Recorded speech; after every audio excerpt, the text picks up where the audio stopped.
Rivers are the lifelines of our planet. You've probably heard of famous rivers like the Nile or the Amazon, but in this video, we're going beyond the obvious. Let's dive into the geography and wonder of the 10 longest rivers on Earth, starting with number 10.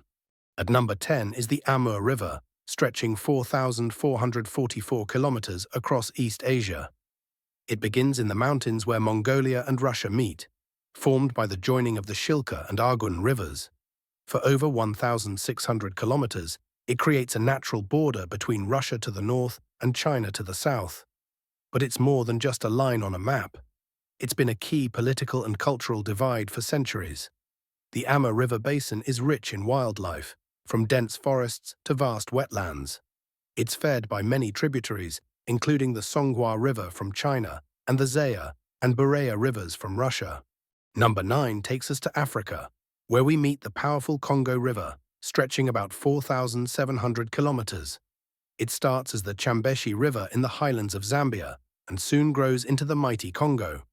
As it curves through the vast Congo rainforest, it forms a giant arc, first heading north, then west. What makes the Congo River truly special is its depth. In some places, it's over 220 meters deep, making it the deepest river in the world. Further along, you'll see the fierce Congo Rapids, a series of waterfalls that challenged early explorers. Eventually, the river widens into a major route for transportation and trade, ending at the Atlantic Ocean, where it pours fresh water far into the sea. Next, at number 8, we head to South America to discover the Paraná River, the continent's second longest after the Amazon. It flows for around 4,880 kilometers. The river starts in southeastern Brazil, where the Paranaíba and Grande rivers meet. As it flows south, the Paraná marks borders, first between Brazil and Paraguay, then Paraguay and Argentina. One of its most impressive features is the Itaipu Dam, one of the largest hydroelectric plants in the world. It's nearly 200 meters high and stretches 8 kilometers wide, providing power for both Brazil and Paraguay. Farther downstream, the river turns into a network of islands and wetlands rich in biodiversity. And while technically not on the Paraná itself, the stunning Iguazu Falls, with 275 waterfalls, lie along one of its major tributaries. Finally, it joins the Uruguay River, forming the Rio de la Plata, one of the widest estuaries on Earth, over 220 kilometers wide, where it meets the Atlantic Ocean. At number 7, we return to Russia to explore the Ob-Irtysh River system, stretching a massive 5,410 kilometers. It begins in the Altai Mountains in southern Siberia, where the Ob River is formed by the joining of the Bia and Katun rivers, fed by snowmelt and ancient glaciers. But what makes this river system so long is its main tributary, the Irtysh River. It starts far to the south in China, flows through Kazakhstan, and eventually joins the Ob in Russia. Together, they flow through the vast West Siberian Plain, one of the world's largest wetlands. Finally, the river reaches the Kara Sea in the Arctic Ocean, forming a huge delta, frozen most of the year, but bursting with life during summer as millions of birds migrate here. Number 6 is the famous Yellow River of China, also called Huanghe. It flows 5,464 kilometers through northern China and is often called the cradle of Chinese civilization. But it also has a darker side. It's known as China's sorrow because of its history of deadly floods. The river starts in the Bayanhar Mountains in western China. At first, it's a clear mountain stream, but as it flows eastward, it picks up tons of yellowish silt from the Loess Plateau, which gives it its name. It loops north around the Ordos Desert, then carves deep canyons like the Jinshan Gorge. Finally, it reaches the Bohai Sea, part of the Pacific Ocean. Now, at number 5, we explore the Yenisei-Angara River system, stretching about 5,539 kilometers through Siberia. It all begins at Lake Baikal, the deepest freshwater lake in the world.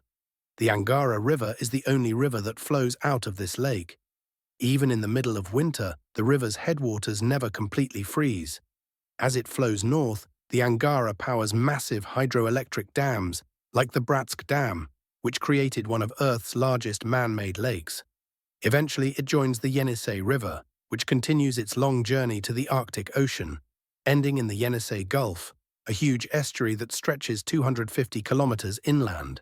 At number 4, we go to North America to find the Mississippi-Missouri River system, stretching 6,275 kilometers from the Rocky Mountains to the Gulf of Mexico. It begins in western Montana as the Missouri River, then flows east and south until it joins the Mississippi River near St. Louis. From there, the Mississippi continues south, passing through cities like Memphis and New Orleans before emptying into the Gulf of Mexico. This river system is the longest in North America and drains about 41% of the continental U.S. It has been essential for transportation, agriculture, and industry for centuries, and it played a major role in shaping the growth of the United States. At number 3 is the mighty Yangtze River, also called the Changjiang, China's longest river and the longest river in Asia, flowing about 6,300 kilometers. It begins high up in the Tanggula Mountains on the Tibetan Plateau and flows all the way to the East China Sea near Shanghai. The Yangtze is incredibly important. It provides drinking water, irrigation, and hydroelectric power to hundreds of millions of people. It's also home to the Three Gorges Dam, the largest hydroelectric power station in the world. Along the way, it passes through breathtaking landscapes, from narrow gorges to wide plains. It also supports a rich variety of life, including the rare Yangtze finless porpoise.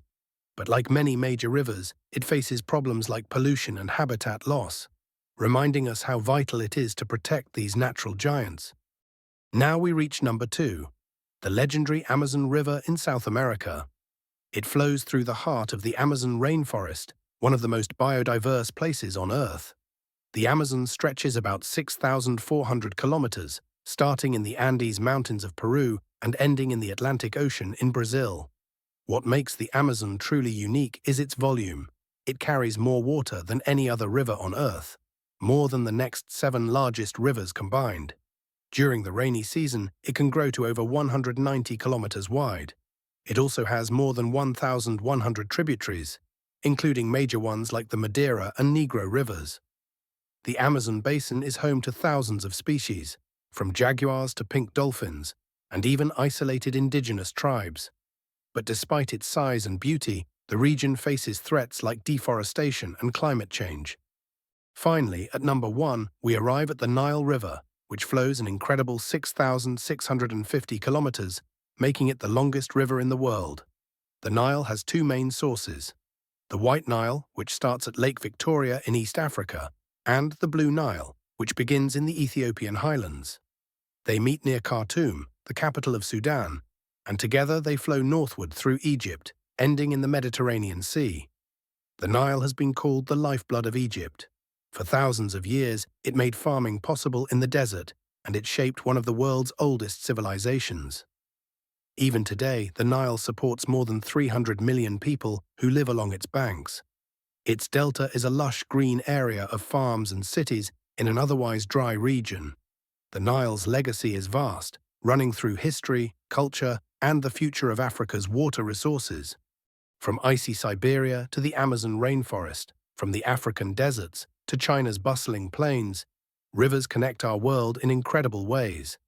They shape landscapes, support life, and carry stories through time. So next time you see a river, remember, it's more than just water. It's a force of nature that helped build our civilizations. Thanks for watching. Don't forget to like, subscribe, and comment your favorite river below.